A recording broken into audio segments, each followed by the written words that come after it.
Mark looked up from his coffee. She was standing at the cafe door. 3 weeks ago, she'd left his last 3 messages on read. Now, she was smiling at him. He hadn't texted her once. He hadn't called. He hadn't posted anything to make her jealous. In fact, he'd done absolutely nothing. So why was she walking towards him now? 3 weeks earlier, the same cafe, the same table, the same coffee. Only one thing was different. Every 30 seconds, Mark looked at his phone. Nothing. He unlocked it again. Still nothing. He sighed. Maybe she's busy. 5 minutes later, he sent another message. No worries if you're busy. Then another. Just checking you got my last text. He told himself he was being thoughtful. He had no idea he was quietly changing the entire dynamic between them. Most people think attraction disappears because of one big mistake, a bad text, a bad date, one awkward conversation, but that's rarely how it happens. More often, it changes through dozens of tiny behaviors that slowly send a different message. And Mark was sending one without even realizing it. The strange part, it wasn't the extra text that changed everything. It was what happened outside the conversation.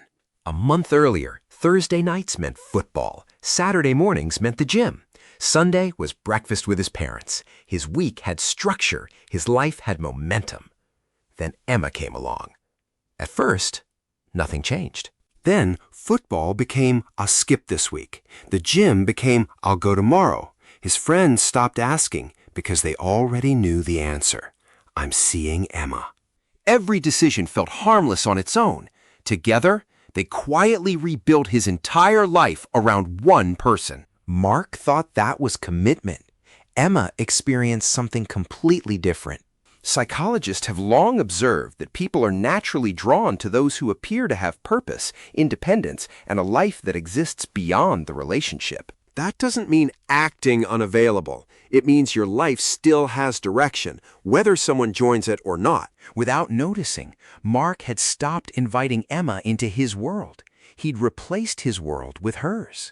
One Friday evening, Emma looked across the dinner table. "You've canceled on your mates again?" Mark laughed. "I'd rather be here." She smiled, but it wasn't the smile he thought it was. It was polite, not excited. He didn't notice. Most people wouldn't. Mark thought he was becoming a better boyfriend.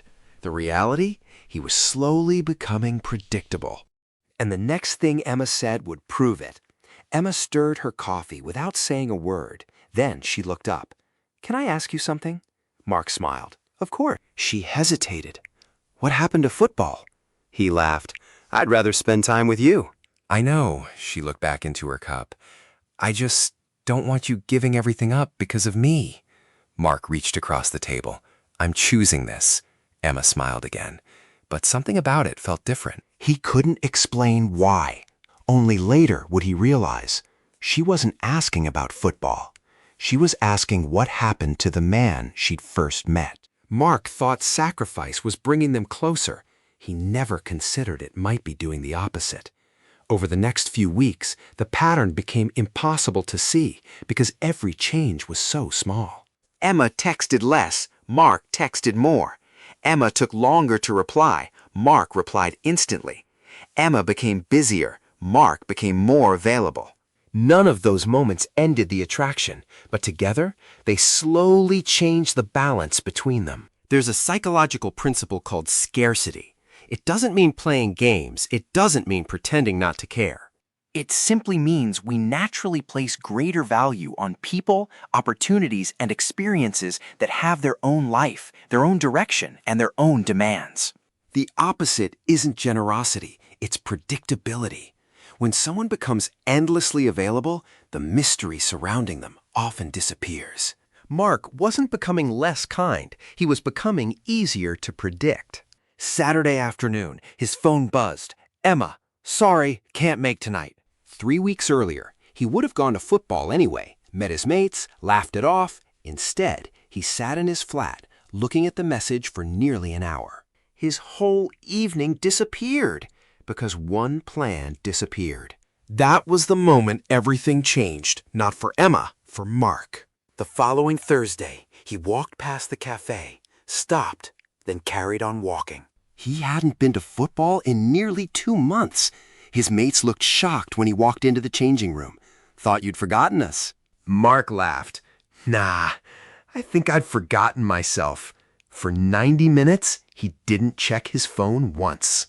He wasn't trying to make Emma jealous. He wasn't proving a point.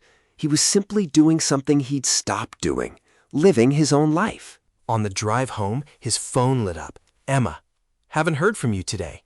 Everything okay? Mark smiled.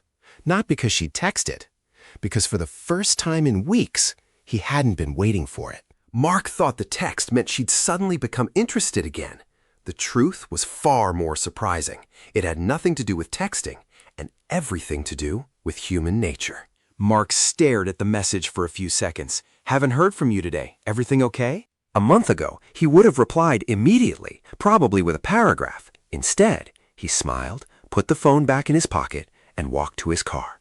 Not to play games, not to make Emma wait. He simply wasn't in a rush anymore.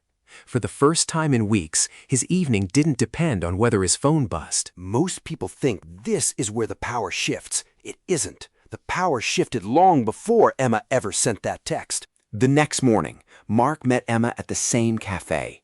She looked at him for a moment before speaking. You seem different. He smiled. In what way? I don't know.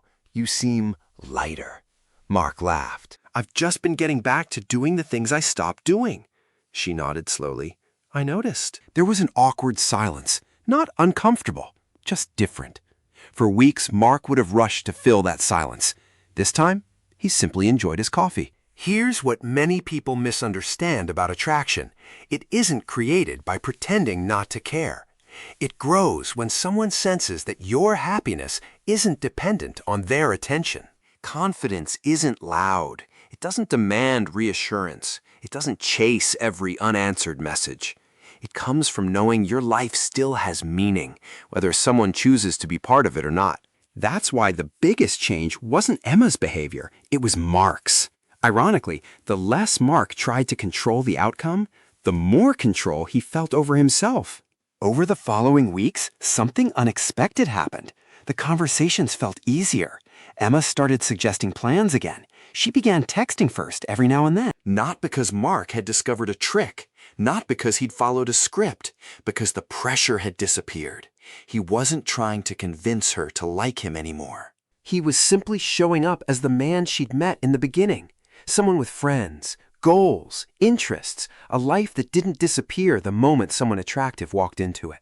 And whether things worked out with Emma almost became secondary, because Mark had already regained something much more valuable, his own direction. People often ask, so should I stop texting? That's the wrong question. The better question is, if this person disappeared tomorrow, would I still recognize my own life? If the answer is no, the problem probably isn't your texting. It's that you've slowly handed your identity to someone else, and that's a weight no relationship was ever designed to carry. Mark finished his coffee. He looked around the cafe. A few weeks earlier, this place had become a waiting room, waiting for a message, waiting for a reply, waiting for someone else to decide how his day would feel. Now, it was just a cafe again, and somehow that felt like freedom. If one part of this story made you stop and think, tell me in the comments. At what moment do you think chasing actually begins? I'd love to read your perspective. And if you enjoy psychological storytelling about dating, relationships, and self-improvement, subscribe to Madero's Panther. New stories every week that help you understand people and yourself a little better.